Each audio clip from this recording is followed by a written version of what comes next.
অমর একুশে বইমেলা নিয়ে নতুন প্রস্তাব প্রধানমন্ত্রীর। ধর্ষণ হত্যায় জড়িতদের দৃষ্টান্তমূলক বিচার দাবি। জামায়াত আমিরের। ডিএমপি কমিশনারের দায়িত্বে মো. সরওয়ার। সেনাবাহিনীতে আরেক দফা রদবদল।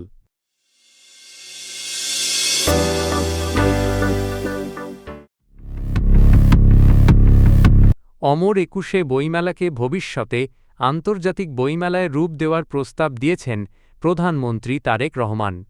বৃহস্পতিবার বাংলা একাডেমিতে বইমেলার উদ্বোধনী অনুষ্ঠানে তিনি বলেন, আগামী বছরগুলোতে বইমেলাকে আন্তর্জাতিক পর্যায়ে আয়োজন করা যায় কি না তা ভেবে দেখতে হবে।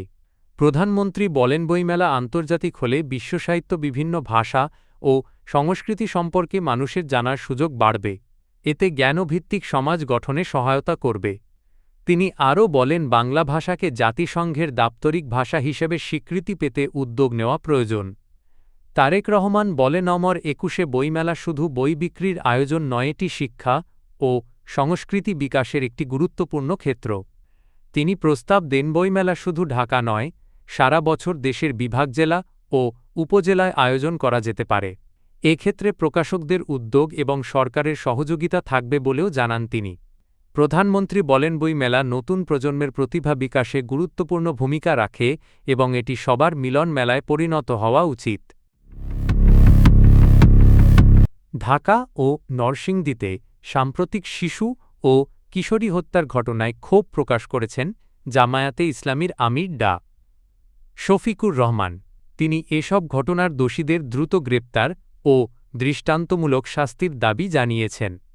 শুক্রবার এক ফেসবুক পোস্টে তিনি বলেন, শিশু ও কিশোরীদের ওপর নির্যাতন ও হত্যার ঘটনাগুলো দেশবাসীকে উদ্বিগ্ন করেছে।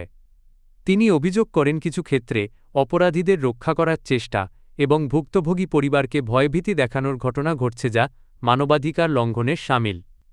ডা. শফিকুর রহমান বলেন, এসব ঘটনার সুষ্ঠু তদন্ত করে দ্রুত বিচার নিশ্চিত করতে হবে।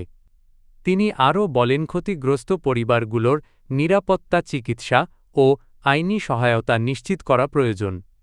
শেষে তিনি নিহতদের জন্য দোয়া এবং পরিবারের প্রতি সমবেদনা জানান।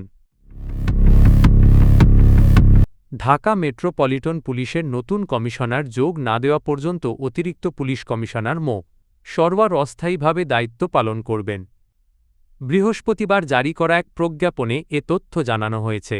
এতে বলা হয়, নতুন কমিশনার দায়িত্ব গ্রহণ না করা পর্যন্ত তিনি ডিএমপি কমিশনারের দায়িত্বে থাকবেন। এর আগে ডিএমপি কমিশনার শেখ মো. সাজ্জাদ আলী ব্যক্তিগত কারণ দেখিয়ে পদত্যাগ করেন। তার চুক্তির মেয়াদ আরও কয়েক মাস বাকি ছিল। সরওয়ার বর্তমানে অতিরিক্ত আইজিপি পদমর্যাদার কর্মকর্তা। তিনি এর আগে ডিএমপির ট্রাফিক বিভাগসহ বিভিন্ন গুরুত্বপূর্ণ দায়িত্ব পালন করেছেন। নতুন কমিশনার নিয়োগ না হওয়া পর্যন্ত তিনিই রাজধানী পুলিশের দায়িত্ব দেখবেন। বাংলাদেশ সেনাবাহিনীর শীর্ষ পর্যায়ে নতুন করে কয়েকটি পদে রদবদল করা হয়েছে।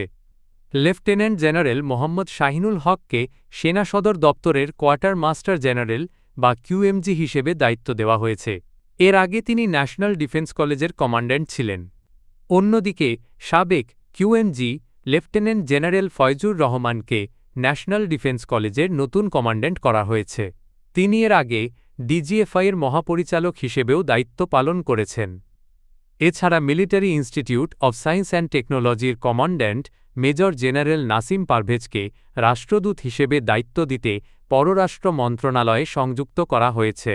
নতুন কমান্ড্যান্ট হয়েছেন major general Hakimuzzaman. Major general Hossain Al Morshed সেনাবাহিনীর নতুন অ্যাডজুট্যান্ট জেনারেল হিসেবে দায়িত্ব পেয়েছেন। আর মেজর জেনারেল মোহাম্মদ কামরুল হাসানকে লজিস্টিক্স এরিয়ার জিওসি করা হয়েছে। সেনাবাহিনীর কার্যক্রম আরও গতিশীল করতে এই পদায়ন করা হয়েছে বলে জানা গেছে।